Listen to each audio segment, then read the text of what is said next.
once we've decided on the metrics that we want to use to assess our client relationships, we are ready to do some quick and dirty math, because we are looking to sort through your existing roster of client relationships, so those client companies that you're serving, and identify the clients that we're going to target for this aggressive client development approach. So I want to start with the end goal so that we can see where we're ultimately aiming to get our clients. So the theory is pretty simple.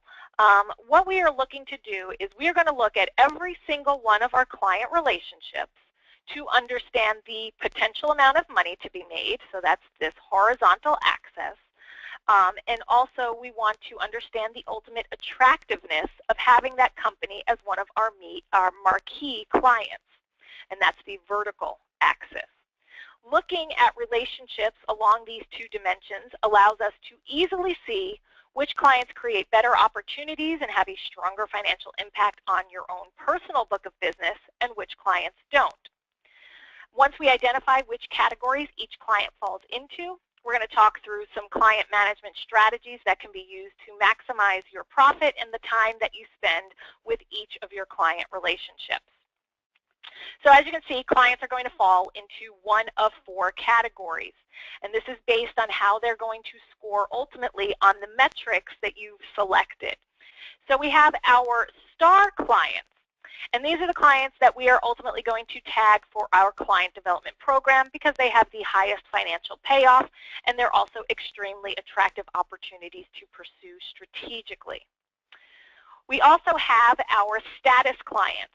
Now these clients are highly attractive, and the opportunity that's with them is either the company's reputation is very high, or maybe they have a lot of influence in the market.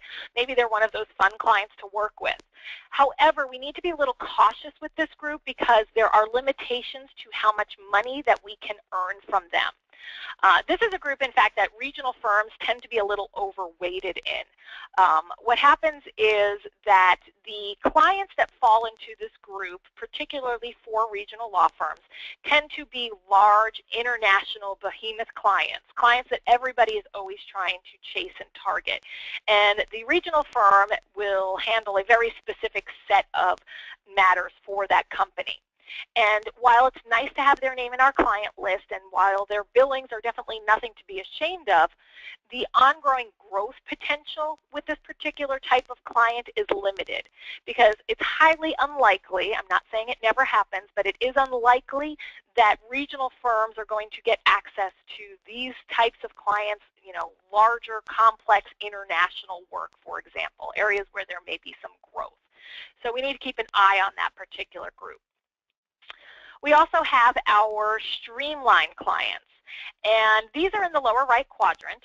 These clients can provide us with a lot of financial upside because they're high spenders. You see they fall on the higher end of the money scale. So they are a very important group to keep happy. However, you'll see that the growth potential is also limited within this group. So if you want to think of it in your own firm, you know, for many firms this group is largely made up of, you know, your long-term existing clients. You're probably already handling the bulk of their legal work for them. There's no real indication that their legal needs or the complexity of their legal needs are going to change anytime soon. So you've pretty much got what you're going to get out of them. You're not expecting that dollar flow to change in any significant matter. So when we start looking at this group, this is where we want to start thinking about probably streamlining our work that we do for them, because we don't want to spend all our time trying to develop new business with them because there's not a lot of opportunity to do that. And then finally, we have in the lower left-hand quadrant our strategic clients. And I think that's probably a little misleading here. What I really mean by that is we want to be really selective about this particular group. This group does have a lower financial benefit and lower opportunities for ongoing growth. So it's really important to make sure that we don't have too many clients that fall into this group. You know, there's always going to be some, so we need to get over that particular fact. But too many clients in this category, and you're going to find yourself with an unsustainable book of business. And when this happens, when attorneys do this analysis and they find a very large portion of their clients ending up in this particular category, what they also find is that they are spending a lot of time doing new business development and spending time doing pitches and RFPs, and that is something I actually want to get you out of doing because we have so much opportunity in our existing client base. So in fact, there are some ideal percentages of what you would like to see in your own client base. So in that strategic client group, we really only want to see about 10% of your book of business coming from this group. If you find that you're starting to inch into the 20% or higher range, it's time to really take a pretty strong look at that group of clients and see whether there's a chance of maybe boosting business with them so that we can sort of move them into a different quadrant. Or, we may want to consider cutting some of those clients free and use the time that you would have spent on their matters to target other better prospects. So again, we want to keep that percentage low, and you'll see on our client mix here, it is the lowest category that we have in that strategic client category. Now, in a bit of sort of counterintuitiveness, we also want to limit our star clients. And we want to limit this to about 20% of our book of business. Now, the reason for this is purely from a management and a sanity perspective for all of you, because you're only going to be able to give your fullest attention to this many clients while still effectively managing the other client relationships and client groups that you have. Now, the good news is ultimately, if you follow the sort of guidelines that we have in these client development plans, this group will end up sort of following that 80-20 rule, and this small group of 20% of clients is going to drive about 80% of your financials. Now notice, again, this framework is about making all of the client groups work. I'm not saying that we should try and get as many clients into STAR as possible and get rid of all the others. Each one of these clients actually play a pretty important role in your client portfolio. And what we want to do is just better manage and approach each of these groups and their work. So let's now walk through the actual math and what it takes to sort your clients into these groups.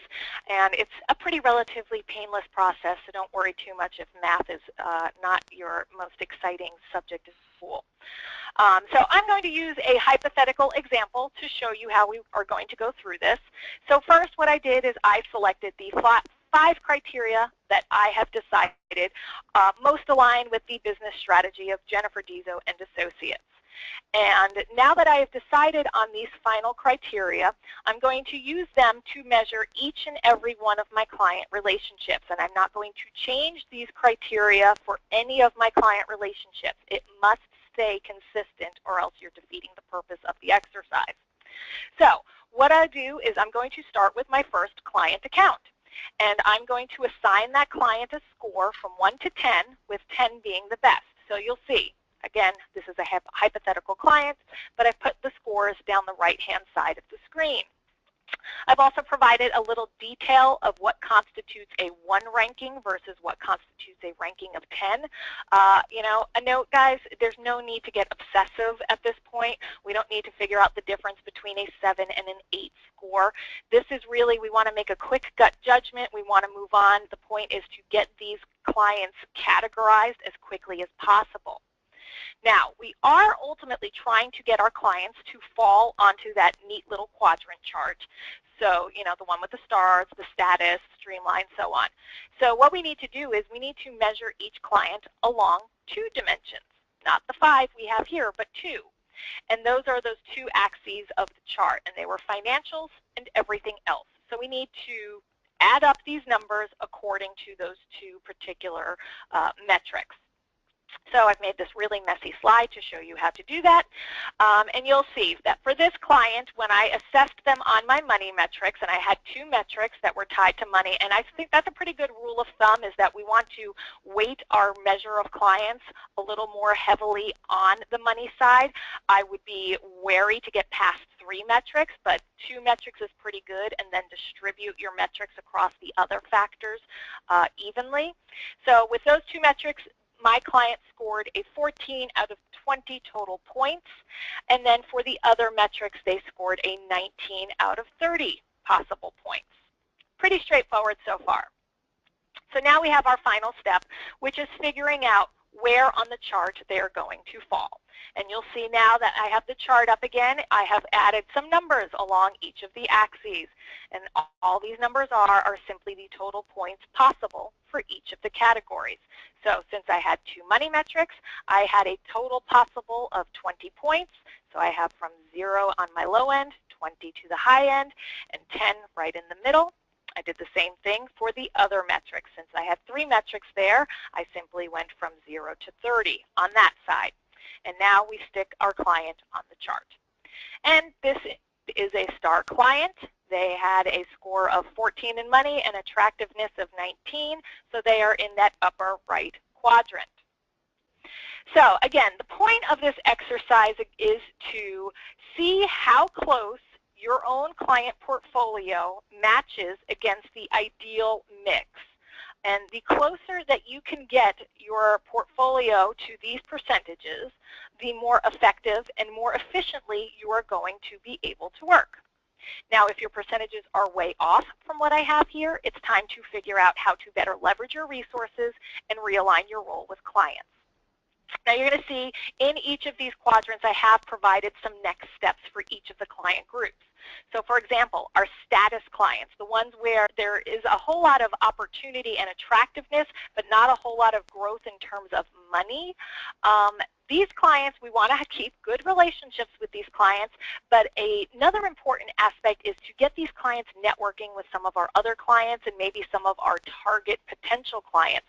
Because what happens is the clients that fall into the status category, they tend to be firm promoters. They either really enjoy working with us but just can't find a way to use us more.